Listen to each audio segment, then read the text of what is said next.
Jaipur pink city कहे जाने वाले शहर में आज आपको जगह जगह पर वीरान सन्नाटा दिखाई देगा। पूरा शहर दहशत में है। माँ बाप अपने बच्चों को घर से बाहर निकालने में डर रहे हैं। इसे हम सिस्टम की नाकामियां ना कहें तो क्या कहें?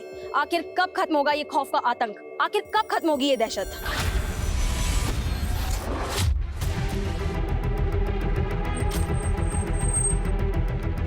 साहब मैंने आपको फोन किया था साहब, ये देखिए साहब।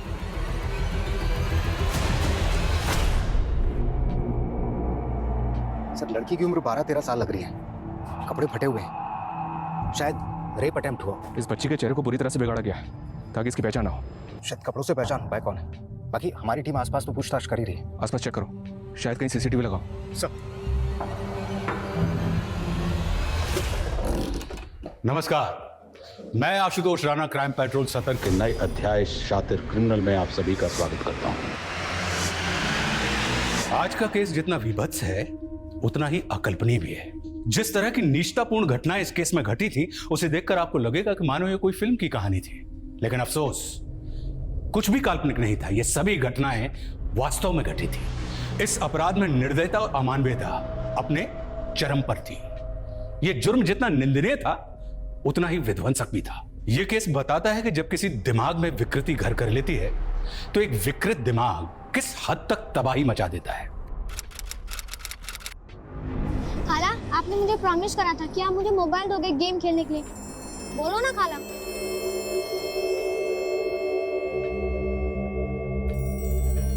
रुस्तम ले जाकर कुल्फी खाकर आ। नहीं, मुझे आइसक्रीम नहीं खानी, मेरे को अनिल के साथ क्रिकेट खेलने जाना है। रुस्तम जैसा बोलती हूँ वैसा कर, जाकर आइसक्रीम खाकर आ, वरना मोबाइल नहीं मिलेगा गेम खेलने के लिए। ठीक है, जाता हूँ।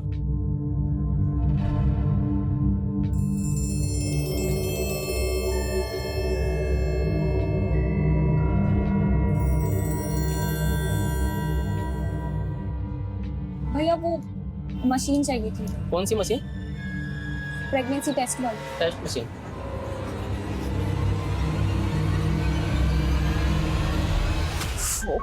रुस्तम, ओए रुस्तम, कितनी बार कहा है मैंने तुझसे कि तू खाना खा के अपने बर्तन किचन में रखा कर। अभी डर गई ना? बिल्कुल भी नहीं, मैं तुझसे नहीं तेरे गंदे मार्क्स से डरती हूँ। अम्मी 500 रुपए दो ना। 500? पागल है क्या तू? अम्मी प्लीज प्लीज। नहीं बिल्कुल नहीं, सवाल ही नहीं उठता। तू पहले अच्छे मार्क्स लाके दिखा अपने एग्जाम्स में, फिर सोचेंगे। हाँ आप इत्मीनान रखिए, मैं पहुंच जाऊंगा दिल्ली कल। हाँ खुदा हाफिज। हाँ अबू हाँ बेटा। 500 रुपए दो ना, फुटबॉल खरीदनी है। अरे काम कर, 500 नहीं तू 2 फुटबॉल लेना, ठीक है? Thank you Abu. क्या बात है। गुलार तू भी रख। जीजू मैं क्या करूंगी? अरे रख, दीदी के लिए बर्फ लेके आना, आजकल बहुत गर्म रहती है।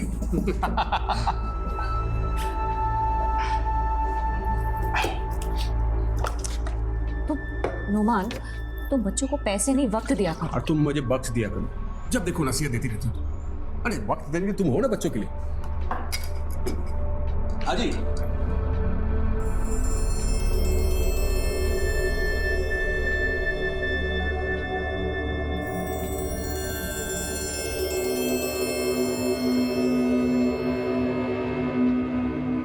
अम्मी 500 रुपए दो ना, जो अब्बू ने दिए थे। जिद नहीं बेटा, तुझसे कितनी बार कहा है कि जब अब्बू आ जाएंगे तब इस बारे में बात करेंगे। अम्मी प्लीज। बेटा अच्छा सुनो, मैं काम पे जा रही हूँ, तुम चुपचाप अपना होमवर्क करना और खाला को तंग नहीं करना।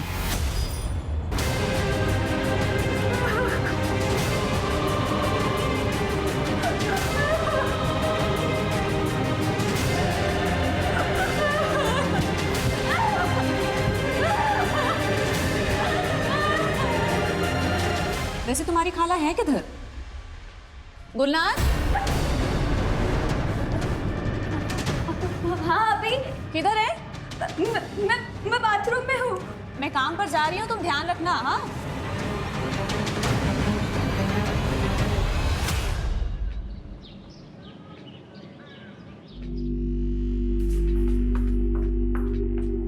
रुस्तम, आपा कहाँ है? अम्मी तो चली गई मेरे पैसे लेकर काम पर। और जीजा जी? खाला आप सब भूल जाते हो, अब्बू तो दिल्ली गए हुए हैं। और जल्दी चलो, हमें भी तो क्लास के लिए लेट हो जाएगा। चलो। तू जा, मैं आती हूँ।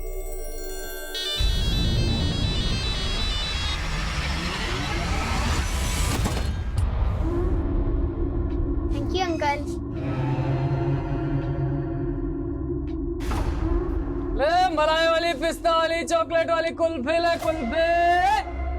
रुस्तम, हाँ क्या कर रहा है? जल्दी चल, क्लास के लिए देर हो रही है ना।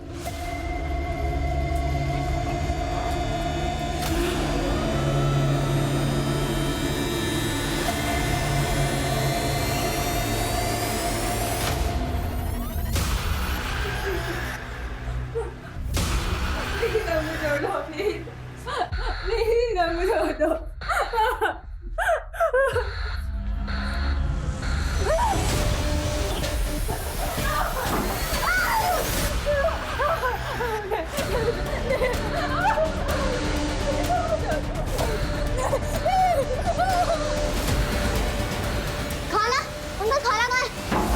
नोमान, गुलनार और रुस्तम घर पर नहीं है, पता नहीं कहाँ चले गए। अरे वही कहीं होंगे, ठीक से देखो।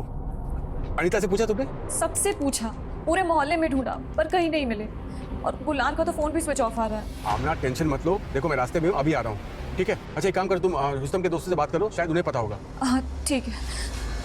सर, सभी थानों से कांटेक्ट किया, मिसिंग डेटाबेस सर्च किया, लेकिन उस लड़की की कहीं कोई खबर नहीं मिली। खबर जब तक नहीं मिलती तब तक खोजते रहो सुल्तान। बॉडी शहर के इतने अंदरूनी इलाके में मिली है। हाईवे बॉर्डर पे मिलती तो एक बार को मान सकते थे कि मर्डर किसी दूसरे शहर में किया होगा और बॉडी को यहाँ पे डंप किया गया, लेकिन ऐसा है नहीं। यानी काम किसी लोकल आदमी का है? बिल्कुल, जो इस पूरे इलाके को जानता है और यहाँ के सभी रास्तों को भी जानता है। और यह भी हो सकता है कि वो आसपास के रहने वाला हो। एक काम करो, फिलहाल 15 किलोमीटर रेडियस को टारगेट करो और वहां पे जितने भी घर हैं सब में इंक्वायरी करो। I want results.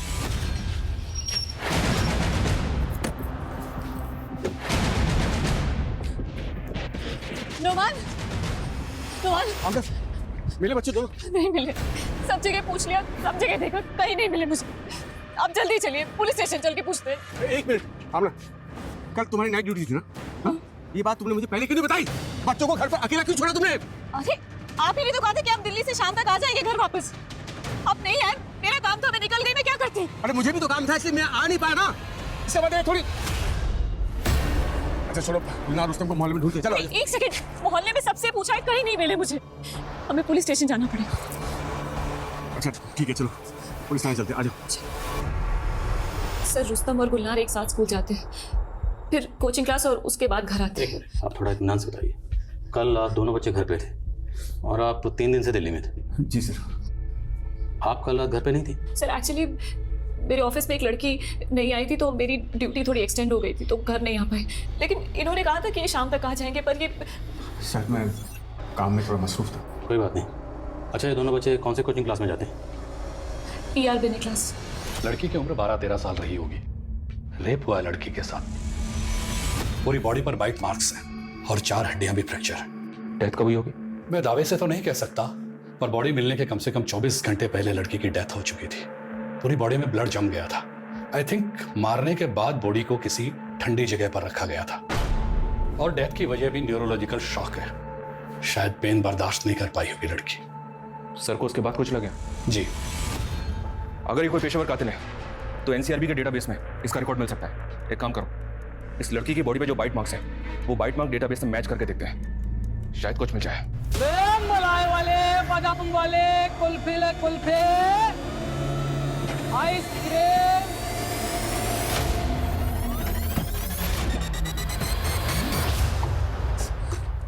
आमना, अनीता ने खाना भेजा है, कुछ खा ले। नहीं खाना मुझे, और आपकी हलक से खाना कैसे उतरेगा? एक मिनट, आपने मुझसे कहा था ना कि आप शाम को जल्दी आ जाएंगे, लेकिन आप नहीं हैं। आपको ना सिर्फ बातें बहलाना आता है और कुछ नहीं। तुम तो ऐसे कह रही हो जैसे मैं कहीं अय्याशी कर रहा था। अरे काम ही तो करना था मैं, ताकि उनकी अच्छे से परवरिश हो सके, बस। परवरिश? पैसा कमाना और तोहफे देना परवरिश नहीं होती है। अरे बाप का फर्ज पैसे कमाने से बहुत ज्यादा होता है। ना, मुझे कोसने से कुछ नहीं होगा। अब मुझे भी उनकी फिक्र है। अगर तुम्हें जिम्मेदारी का एहसास होता ना, तुम उन्हें अकेला छोड़कर कभी नहीं जाती। तुम आप मुझे जिम्मेदारी मत सिखाएं। माँ बनने से पहले मैंने जिम्मेदारी निभाई है माँ बनने की। अरे मेरी गुलनार जब इतनी छोटी सी थी तो मेरी अम्मी उसको मेरी गोद में छोड़कर चल बसी थी। कितनी परेशानियों से पाला है मैंने गुलनार को, मैं ही जानती हूँ। तो क्या मैंने कभी फर्क किया है रुस्तम और गुलनार में? साली नहीं बल्कि हमेशा छोटी बहन माना है उसे।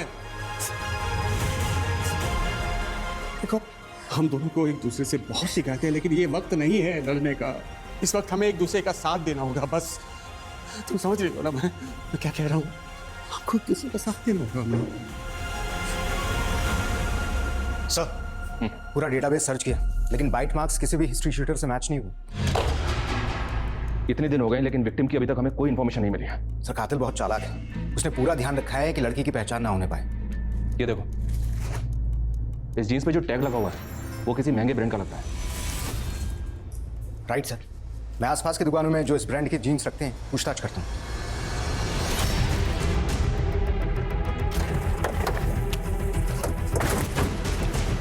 पीछे रहिए, पीछे कर दो।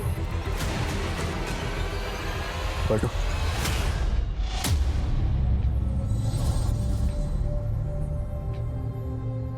रुस्तम के साथ इसकी खाला भी थी गुलनार। आसपास चेक करो, शायद उनकी लाश भी यहीं कहीं है। सर,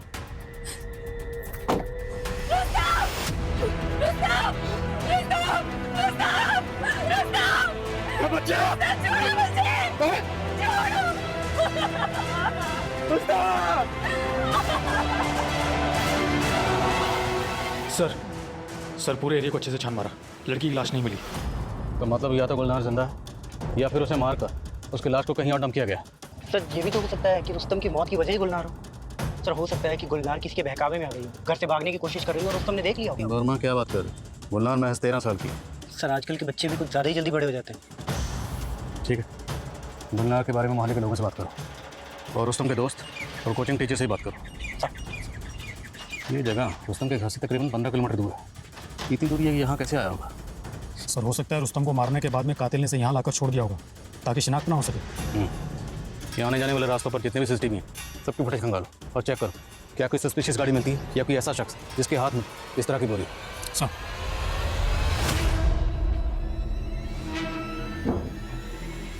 डरो मत, जो हुआ था गुलनार की मर्जी से हुआ था।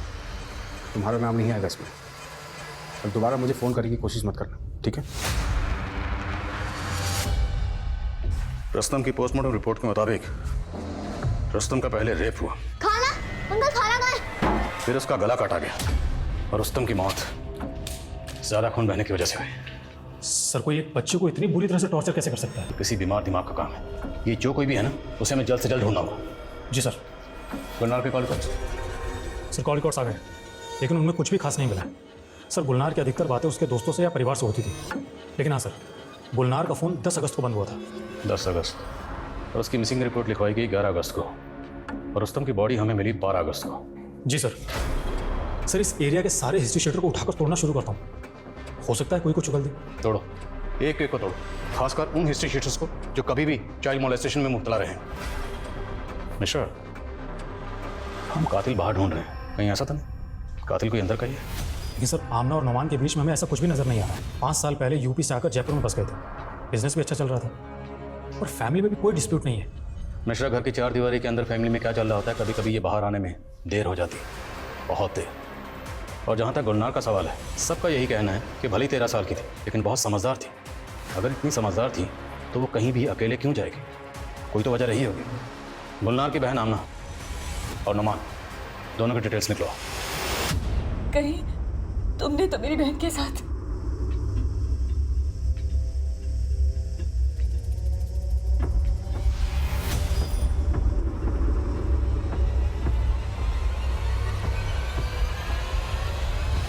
पिस्ता, चॉकलेट, बादाम, आइसक्रीम, कुल्फी। ए राजकुमारी, आइसक्रीम खाएगी?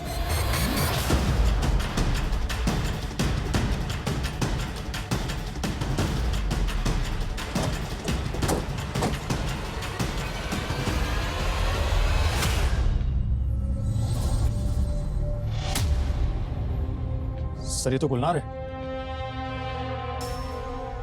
रुस्तम की बॉडी जहाँ मिली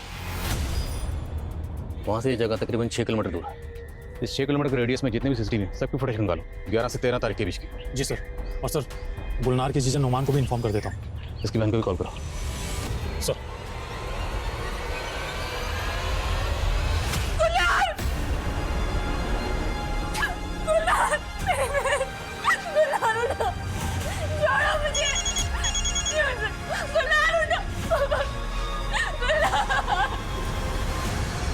सर सर गुलनार की पोस्टमार्टम रिपोर्ट। सर रिपोर्ट के मुताबिक रुस्तम की तरह गुलनार के साथ भी रेप हुआ था और किसी तेज धार वाले हथियार से उसका गला काटा गया था।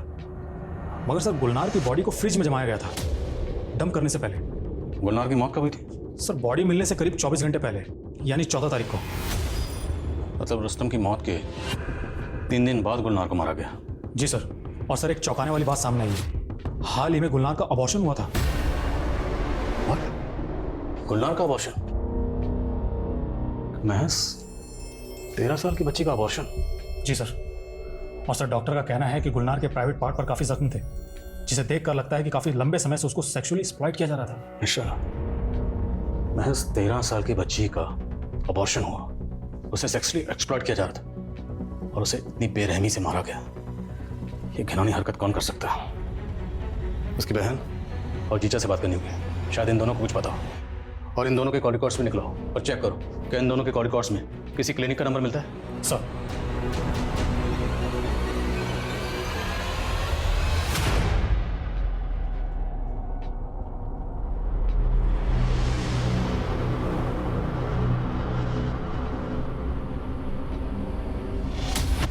बुआ, मैं कैसी लग रही हूँ? अरे वाह, ये ड्रेस तो सबसे अच्छी लग रही है। थैंक यू बुआ, मुझे भी बहुत पसंद आई।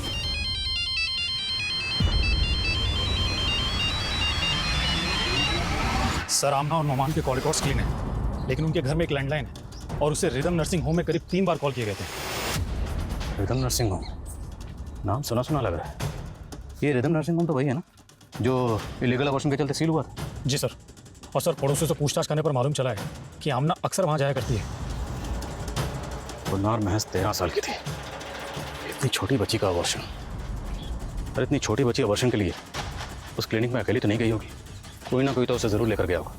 उस क्लिनिक की पिछले 1 महीने की सीसीटीवी फुटेज खंगालो, लेट्स फाइंड आउट गुलनार वहाँ किसके साथ गई थी। तब तक नोमान और आमना से मिलते हैं। सर। या अल्लाह, गुलनार ने अबॉर्शन करवाया था? जी हाँ, अबॉर्शन, और वो भी रिदम नर्सिंग होम, उसी नर्सिंग होम में जहाँ पर आप अक्सर चेकअप के लिए जाया करती। सच सच बताइए, गुलनार को अबॉर्शन के लिए आप ही लेकर गई थी? जी नहीं सर, मुझे तो पता ही नहीं था कि गुलनार पेट से थी। गुलनार, मैं निकल रही हूँ। हाँ, क्या हुआ? आपका वो पीरियड्स। कोई बात नहीं, तुम अपना ध्यान रखना। हाँ, मैं जल्दी आ जाऊंगी। यानी वो अबॉर्शन का पेन था। इतनी बड़ी बात गुलनार ने मुझसे छुपाई। क्या गुलनार की जिंदगी में कोई लड़का था? कोई करीबी दोस्त? नहीं सर, मेरे लिए तो गुलनार एक छोटी सी बच्ची थी, लेकिन मुझे नहीं पता था कि वो ये इस। आप? हाँ? आप भी इस बारे में कुछ नहीं जानते? नहीं सर, मुझे तो अभी तक यकीन नहीं हो रहा सर ये सब। गुलनार ने अपनी बहन तक कोई सब चीज़ नहीं बताया तो मुझे कैसे पता थी सर? सलाम साहब, एक पक्की खबर हाथ लगी है। प्रकाश नाम का एक आदमी है जो दुबई रहता है। उसकी बेटी अनुष्का यहाँ अपनी बुआ इंदू के साथ रहती है, लेकिन 9 अगस्त के बाद से अनुष्का अपने स्कूल नहीं गई और उसकी बुआ ने अपने पड़ोसियों को यह बता रखा है कि वो अपने मामा के यहाँ गई। लेकिन सर चौंकाने वाली बात यह है कि अनुष्का की माँ का कोई भाई नहीं था, तो ये मामा कहाँ से आया? तेरा मतलब है कि अनुष्का ही वो लड़की है जिसको हम इतने दिनों से ढूंढ रहे हैं? पूरे चांस है सर, उम्र कदकाठी के हिसाब से वो अनुष्का ही होनी चाहिए। और सर अनुष्का का जो फादर है प्रकाश, वो भी जयपुर ही आ रहा है। और कोई इन्फॉर्मेशन हाथ तक की तो बताना, तब तक नजर आए हिंदू बुआ से मिलते हैं। सलाम सर।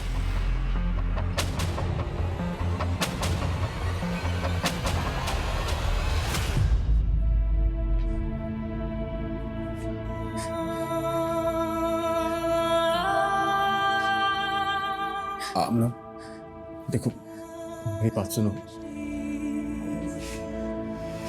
आमना,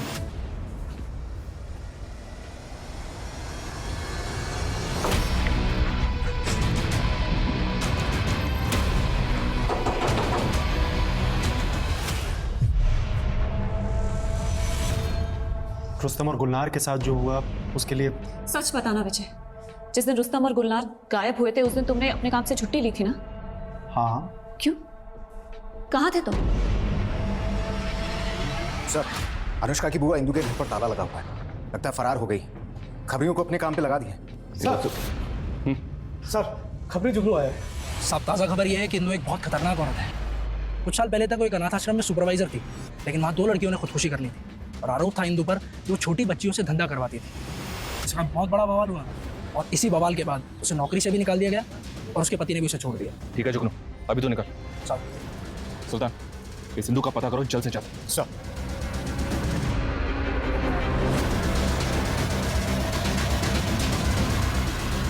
सर, वो प्रकाश दुबई से आ गया। ठीक है, उससे बॉडी की शिनाख्त करवाओ। सर,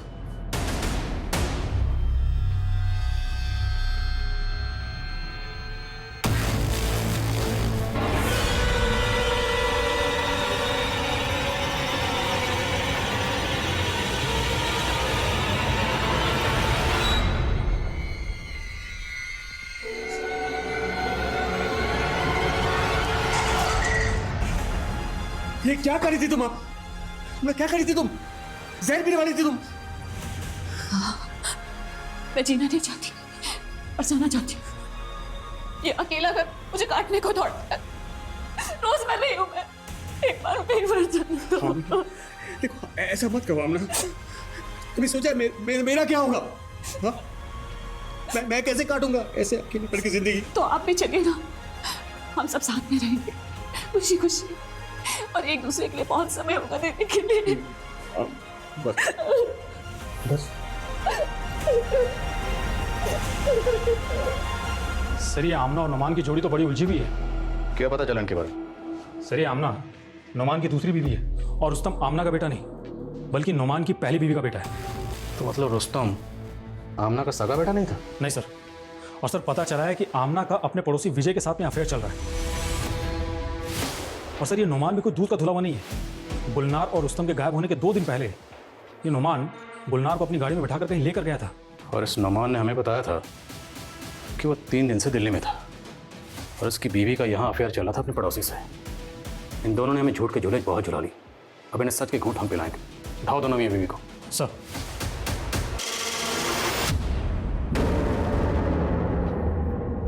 ये मेरी बेटी नहीं है। ये मेरी बेटी नहीं है। ये अनुष्का नहीं है।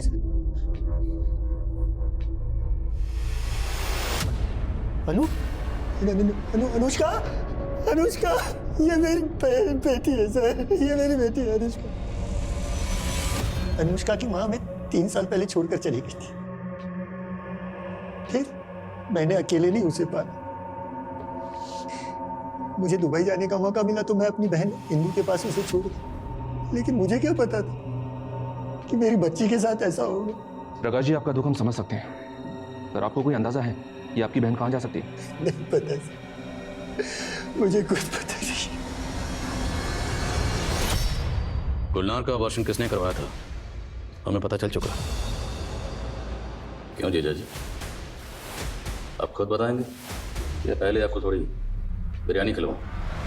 वो उस दिन जब मैं ऑफिस से लौटा तो देखा। अरे गुलनार, मैं क्या बोल रहा था मैं? गुलनार, क्या हुआ बेटा? तू रो क्यों रही है?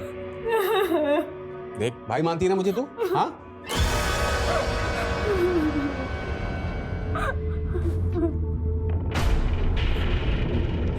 क्या किया तूने?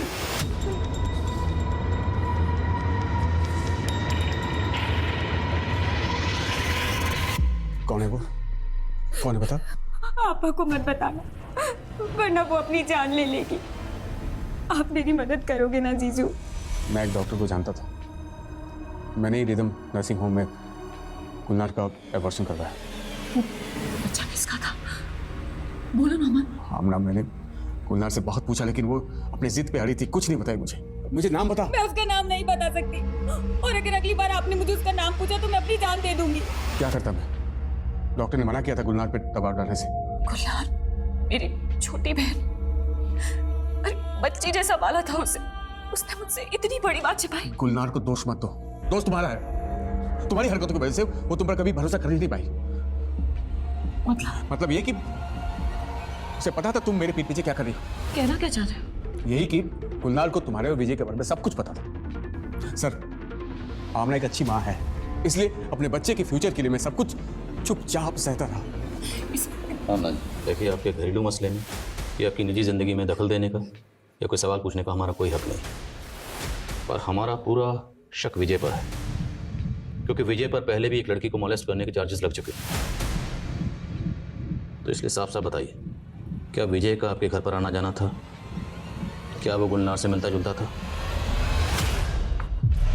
अरे गुलनार, तुम तो दिन ब दिन टमाटर की तरह लाल होती जा रही हो। आपा, मैं पढ़ने जा रही हूँ। दिल लगाकर पढ़ाई करना गुलनार। शक तो मुझे तब भी हुआ था सर। वो अक्सर हंसी मजाक किया करता था गुलनार के साथ। एक दो बार तो घुमाने भी ले गया। कहीं विजय ने तो गुलनार और रुस्तम को नहीं मार दिया? एक डिसफंक्शनल परिवार में पल रहे बच्चों पर घर के तंग माहौल का यकीनन बुरा प्रभाव पड़ता है। जब उचित माहौल नहीं मिलता तो बच्चे अपने मनोभाव, अपनी संवेदनाएं आसानी से व्यक्त नहीं कर पाते हैं। वे मन ही मन उलझ कर रह जाते हैं। अक्सर इस उधेड़-बुन से जूझ रहे बच्चे एक सहारा खोजते हैं, कोई जो उन्हें सुने, उन्हें थामे। जब अपनों से ये सहारा नहीं मिलता तब वो अपने आसपास नजरें दौड़ाते हैं और यही धोखा खा बैठते हैं। मासूम नजरें शातिर दिमाग नहीं पढ़ पाते और नतीजा अक्सर तबाही होता है। सर, लगता है विजय अंडरग्राउंड हो गया। खबरों में बोला उसका पता लगाने के लिए।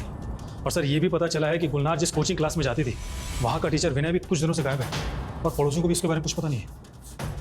मतलब चोर की दाढ़ी में तिनका? जी सर। सर, विनय की कुंडली निकाली तो पता चला है कि उस पर भी मॉलेस्टेशन के चार्ज लग चुके हैं पहले। पता लगाओ ये विनय कहाँ गायब है। मुझे ये विनय जल्द से जल्द किसी भी हालत में चाहिए। अब इस केस में हम गोल गोल बहुत घूम ली। अब इस केस को सही रुख देने का वक्त आ गया है। सर एक बात और। सर, गुलनार और रुस्तम दोनों की बॉडी हमें उनके घर से काफ़ी दूर मिली थी।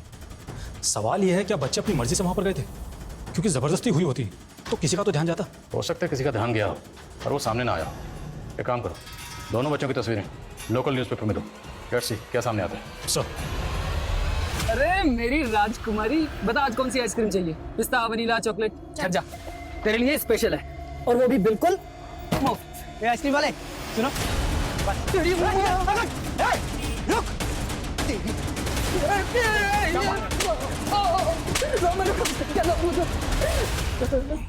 बच्चों को बहला फुसला कर उठाने का धंधा करता ना तू। बोल, गुलनार और रुस्तम को क्यों मारा? सब मैं कसम से बता रहा हूँ, मैंने किसी को नहीं मारा। तो भागा क्यों था? गरीब आदमी साहब, पुलिस को देख कर डर गया था। तेरे अंदर का गुनहगार डरा था, इसलिए तू भागा। नहीं साहब, मारिए मत साहब, मैंने कोई गुनाह नहीं किया। लेकिन एक आदमी है, उसको मैंने गुलनार और रुस्तम के साथ देखा था, लॉलीपॉप दे रहा था उनको। कौन आदमी? मैं जानता नहीं साहब, लेकिन वो साइकिल पर आता था और गुलनार और रुस्तम को भी उसके साथ जाते देखा था मैंने। वो आदमी गुलनार और रुस्तम को कहाँ लेकर गया था? ये तो मालूम नहीं साहब। उसकी शक्ल तो याद होगी, दिखता कैसा था वो? हाँ, वो उसकी दाढ़ी थी साहब। और पहले तो मुझे शक नहीं हुआ साहब, लेकिन अभी 3 दिन पहले उसको एक बच्चे के साथ देखा था मैंने और कल उस बच्चे की अखबार में खबर पड़ी तो। उसकी शक्ल याद है ना तुम्हें? स्केच बनवा सकते हो उसका? हाँ साहब। हमारे पास ऐसे कई केसेस आने लगे जिसमें कई बच्चों के साथ सिमिलर क्राइम हुआ था। जयपुर, पिंक सिटी कहे जाने वाले शहर में आज आपको जगह जगह पर वीरान सन्नाटा दिखाई देगा। पूरा शहर दहशत में है। माँ बाप अपने बच्चों को घर से बाहर निकालने में डर रहे हैं। इसे हम सिस्टम की नाकामियां ना कहें तो क्या कहें? आखिर कब खत्म होगा ये खौफ का आतंक? आखिर कब खत्म होगी ये दहशत? खान साहब, हमारे सामने जब पहला केस आया और हमने इंक्वायरी की तो पता चला कि आपको भी 2 बच्चों की लाश मिली थी। उनमें से एक लड़की की बॉडी डंप करने से पहले फ्रोजन थी। फिर आपको उस बंदे का स्केच मिला। दरअसल हमें भी एक ऐसे बंदे की तलाश थी। एक आई विटनेस ने हमारे लिए एक स्केच बनवाया था जो आपके बंदे से काफ़ी हद तक मिलता जुलता है। नॉट एग्जैक्टली सेम बट एमओ सिमिलर है। कल से हमें 8-10 पुलिस स्टेशन कॉन्टैक्ट कर चुके हैं और सबको ऐसे किसी बंदे की तलाश है। पिछले 4 महीने में इस एरिया से 18 बच्चे गायब हुए। 3 बच्चे स्कूल के बाहर से और 4 बच्चे पार्क में खेलते वक्त और बाकी सभी बिल्डिंग के कंपाउंड से। हालांकि ये सारे स्केचेस आपस में पूरी तरह से तो नहीं मिलते, पर फिर भी सिमिलरिटीज़ हैं। किसी में आंखें सेम हैं, किसी में नाक और किसी में दाढ़ी। राइट, बट स्टिल सारे केसेस में मोडस ऑपरेंडी सेम है। दादू, मैं मम्मी से बात नहीं करूंगा। उन्होंने मुझे प्रॉमिस किया था कि अगर मैं होमवर्क करूंगा तो वो मुझे मोबाइल देंगी गेम खेलने के लिए, लेकिन उन्होंने नहीं दिया। अब मैं मम्मी से कभी भी बात नहीं करूंगा। अच्छा, तुम ये लो बेटा, ऐसा नहीं बोलते।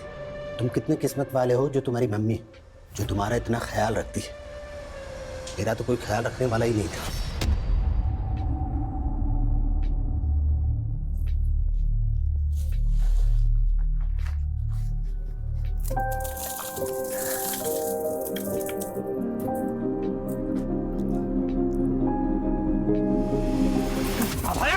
ये क्या किया तूने?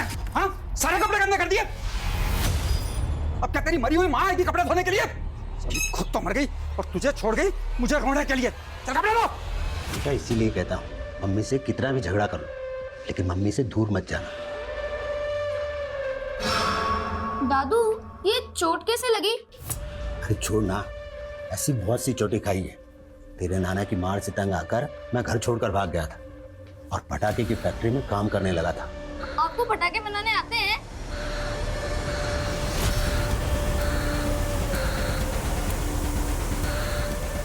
आपको बॉम्ब भी बनाना आता है? हाँ बेटा, पेट भरने के लिए ना जाने मैंने कितने पापड़ बेले। लेकिन दादू बॉम्ब से तो काफी लोग मर जाते हैं, आपके बॉम्ब से कोई मरा?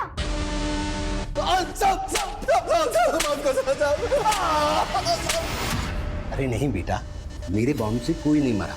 अगर मेरे बॉम्ब से कोई मरता तो मैं जेल में होता। मेरे प्यारे पोती के साथ कैसे होता? आइसक्रीम, ये मलाई वाले, चॉकलेट वाले, कुल्फे ले कुल्फे। 18 में से 17 बजे दिन की रोशनी में गायब हुए और 7 बच्चों की बॉडी को पहले फ्रिज में रखा गया, बाद में उनकी बॉडी को कहीं डंप किया गया। और 7 बच्चे सुबह 10 से 12:30 बजे के बीच में गायब हुए हैं। शातिर खिलाड़ी है ये, जानबूझकर बच्चों को दिन की रोशनी में गायब करता है क्योंकि दिन की रोशनी में माँ बाप बच्चों को लेकर महफूज महसूस करते हैं। उन्हें लगता है कि बच्चे बाहर कहीं खेल रहे होंगे। ये माँ बाप की उसी लापरवाही और दिन की रोशनी का फायदा उठाता है। बिल्कुल सर। एक बात और सर, सभी 18 बच्चे 8 से 13 साल की उम्र के थे।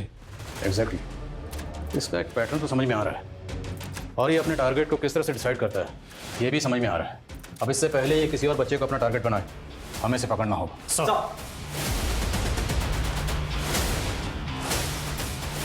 ये लो बेटा।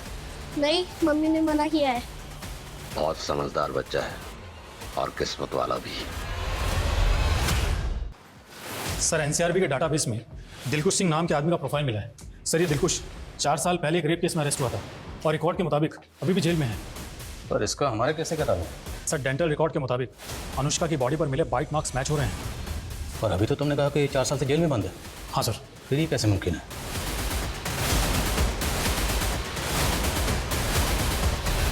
सुजान, सुजान। जी मैडम जी। ये मेरे कपड़े हैं, जाओ जाकर छत पे सुखा दो। मैडम जी मैं साहब का मुलाजिम हूँ और दफ्तर का काम करने का हुक्म है मुझे। ये घर के काम मैं नहीं करने वाला और मैं कोई आपके दहेज में आया हुआ नौकर नहीं हूँ जो आप ये सारे काम करवा रहे हो मुझसे। कैसी गंदी जबान है तेरी, छोड़ूंगी नहीं तुझे, कंप्लेन करूंगी तेरी। अभी बताती हूँ साहब को। जिसको बताना उसको बता दीजिए, मैं किसी से डरने वाला नहीं हूँ और ये घर के काम मैं नहीं करने वाला। राम राम। दादू मतलब आपने नौकरी छोड़ दी? जो काम मुझे पसंद नहीं वो काम मैं नहीं करता। मुझे भी लौकी की सब्जी पसंद नहीं, मैं भी नहीं खाता। लौकी की सब्जी तो मुझे भी नहीं पसंद। एक काम करते हैं, मेरे साथ चलोगे? मेरे पास रेनबो कैंडी है। Rainbow candy? 7 कलर्स वाली? खाओगे? तो चलो मेरे साथ। सर दिलकुश तो 2 साल पहले जेल से छूट गया था क्योंकि उसके खिलाफ कोई ठोस सबूत नहीं मिले थे। फिर वो बाइट मार्क्स? सर दिलकुश के वकील ने यह दलील दी थी कि पुलिस ने उसे जबरदस्ती फंसाने के लिए डेड बॉडी पर बाइट करने के लिए मजबूर किया था। लेकिन सर दिलकुश के रिकॉर्ड से उसके घर का एड्रेस मिल गया। वो मेघनगर में ही रहता है।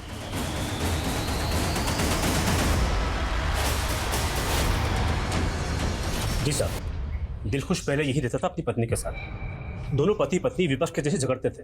दिलखुश नाम था लेकिन वो कभी अपनी पत्नी के दिल को खुश नहीं कर पाया।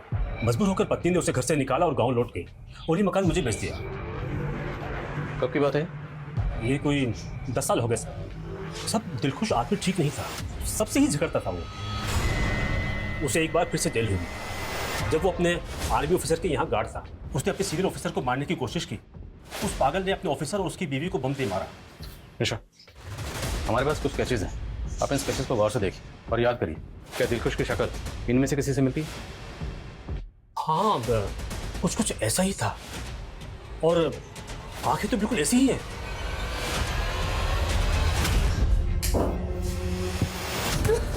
अंकल मुझे जाने दो, अंकल मुझे छोड़ दो, अंकल अंकल मुझे छोड़ दो। दादू मुझे घर जाना है, मुझे घर जाना है दादू। इतनी जल्दी भी क्या है, अभी तो तुम आए हो। फिर तो वैसे बहुत सारे दोस्त लेकर आऊंगा तुम्हारे लिए। चल अंकल मुझे जाने दो, अंकल अंकल।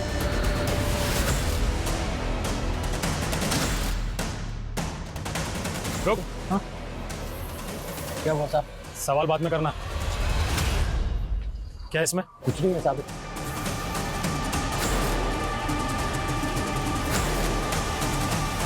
ये लॉलीपॉप कहाँ लेके जा रहा है? वो साहब मेरी दुकान है गोल सर्किल पर, इसीलिए लेके जा रहा हूँ। जा।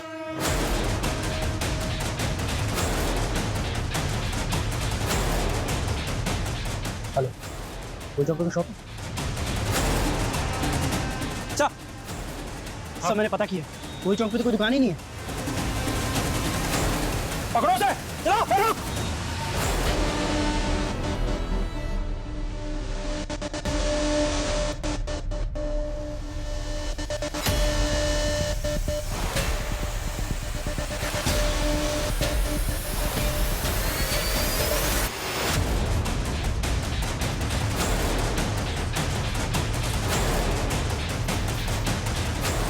साइकिल यही है, इसका मतलब वो इसी एरिया में है।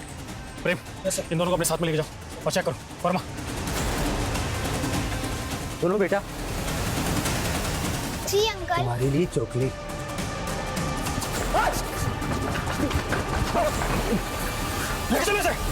ये गलती मत करना, अगर मुझे मारा तो मेरे मुंह पर हमेशा के लिए ताला लग जाएगा। सच क्या है ये कभी भी नहीं जान पाओगे। बोल सच क्या? दिलखुश और सुजान सिंह, सच क्या? बोल निशा। गुलनार और रुस्तम, इन दोनों को तो नहीं मारा ना? नाम नहीं पता, लेकिन चेहरे जानता हूं। हाँ, मैं नहीं मारा इन्हें। क्यों मारा? मजे आते हैं। बच्चों को लॉलीपॉप दिखाकर उन्हें ललचाता हूं, फिर उन्हें उठा लेता हूं और फिर उन्हें मार देता हूं। खाला, मुझे चॉकलेट खानी है। नहीं रुस्तम, अभी लेट हो रहा है, तू घर जा प्लीज। सुनो बच्चों, ये लो। Thank you uncle. नहीं चाहिए। बच्चों, तुम लोगों को मालूम, मेरे पास एक बोलने वाला तोता है जो तुम्हारे सारे सवालों का जवाब देगा। वाओ, चलो ना तोता देखने चलते हैं। नहीं रुस्तम, हमें लेट हो रहा है। अरे थोड़ी देर की तो बात है। खाला प्लीज ना, चलते हैं ना। खाला प्लीज। अच्छा ठीक है। ये हुई ना बात, चलो। लड़के को तो उसी दिन मार दिया था, लेकिन लड़की ज्यादा उछल रही थी, भागने की कोशिश कर रही थी, इसीलिए उसे सजा देने के लिए 3 दिन तक जिंदा रखा और 3 दिन तक खूब नोचा और फिर उसे मारकर फेंक दिया। अनुष्का को तो नहीं मारा? वो मेरी गलती थी, लेकिन मुझे बाद में पता चला कि वो लोकल बिजनेसमैन की बेटी है, किसी प्रवासी की नहीं। क्यों? प्रवासियों से तुम्हें क्या प्रॉब्लम है? उन्होंने तेरा क्या बिगाड़ा? उन्होंने मेरे साथ बुरा किया है, बहुत बुरा। मुझे सताया, इसीलिए अब मैं उन्हें सता रहा हूँ। साफ साफ बोल, क्या हुआ था? 6 साल पहले मैंने किसी बच्चे को उठाया और उसका रेप किया। मैं वहां से भागने वाला था, तभी उन मजदूरों ने मुझे पकड़ लिया, मुझे बहुत पीटा और पुलिस के हवाले कर दिया। मासूम बच्चों को मार कर तुमने इतने सारे बच्चों को मारा, क्या तुम्हें कभी किसी पर तरस नहीं आया? हाँ, कुछ बच्चों पर रहम आया था। सोचा था कि उन्हें नहीं मारूंगा, हमेशा अपने पास ही रखूंगा, लेकिन वो कुछ दिनों बाद ही घर जाने की जिद करते। मेरे पास कोई चारा ही नहीं था सिवाय उन्हें सुला देने के। इस बात की तसल्ली है कि हमने नवेंदु और बच्ची निशा को बचा लिया था। गुलनार का रेप उसके टीचर विनय ने किया था, जो डरा धमका कर गुलनार का फायदा उठा रहा था। उसे हमने अरेस्ट कर लिया था, पर जिन बच्चों की जान हम नहीं बचा पाए, उनकी जान ना बचा पाने का अफसोस है और जिंदगी भर रहेगा। सुजान सिंह गिरफ्तार तो हो गया, लेकिन जो दहशत का माहौल उसने बनाया था उसका असर एक लंबे समय तक उस इलाके के लोगों पर रहा। माँ बाप अपने बच्चों को घर से बाहर निकलने देने में हिचकिचाते थे, और दूसरी तरफ सुजान सिंह को ना तो अपने किए का कोई मलाल था और ना ही अपने अंजाम की कोई परवाह। 23 मासूम बच्चों को निर्दयता से मारने वाला यह शख्स देखने में एक साधारण आम आदमी जैसा था। कोई कभी सोच भी नहीं सकता था कि इस इंसान के भीतर इतनी हिंसा, इतनी नफरत भरी हुई है। हर अपराध की जड़ में एक विकृत मानसिकता होती है, एक कुंठा होती है। अगर हम अपने चारों तरफ देखें तो पाएंगे कि कोई ना कोई एक व्यक्ति विशेष या एक किसी खास समुदाय के लिए कुंठा से ग्रसित है, और जब यही कुंठा हमारे विवेक पर हावी हो जाती है तो हिंसा के रूप में हमारे सामने आती है। अगर वक्त रहते सुजान की इस नफरत की दस्तक को किसी ने सुन लिया होता तो संभवतः मैं यहां आपको इस केस के बारे में बताने के लिए खड़ा होता ही नहीं। सुजान ने एक बार नहीं, अनेक बार दस्तक दी थी, मगर किसी ने इसके भयावह परिणाम को समझा ही नहीं। एक दस्तक नोमान को भी मिली थी, मगर नोमान को जब 13 साल की लड़की के गर्भ धारण करने की बात पता चली तो उसने पुलिस के पास जाने की जगह अपनी मान मर्यादा को ऊपर रखते हुए इस बात को दबाने का प्रयास किया। अगर वक्त रहते वो आमना से बात करता तो शायद आज गुलनार और रुस्तम जिंदा होते। सुजान सिंह पर आईपीसी की धारा 302 के तहत कत्ल और धारा 363 के तहत अपहरण का मामला दर्ज किया गया। साथ ही की धारा 3 और 4 के अंतर्गत बलात्कार और उत्पीड़न के चार्ज भी लगाए गए और उसे उम्र कैद की सजा भी सुनाई गई। इस केस से हम सभी को एक सबक लेने की जरूरत है। हमारे बच्चे घर के भीतर हों या बाहर, माँ बाप को हर वक्त सतर्क रहना चाहिए। बच्चों में अनजान लोगों से दूरी बनाए रखने की समझ विकसित करना बहुत जरूरी है। साथ ही उन्हें गुड टच और बैड टच से अवगत कराना भी आवश्यक है, क्योंकि ऐसे दुष्कृत्य सिर्फ अनजान लोगों के द्वारा ही नहीं किए जाते, कभी कभी कुछ अपने जाने पहचाने लोगों के द्वारा भी किए जाते हैं। हम सबकी जान हमारे बच्चों में बसी होती है और जब बात उनकी सलामती की आती है तो हिफाजत के हर मुमकिन कदम हमें उठाने चाहिए। और इसी के साथ मैं आशुतोष राणा आपसे विदा लेता हूं। कल फिर से मिलूंगा एक ऐसी ही कहानी के साथ। तब तक अपना और अपने परिवार का ख्याल रखिए और देखते रहिए क्राइम पेट्रोल सतर्क। जय हिंद।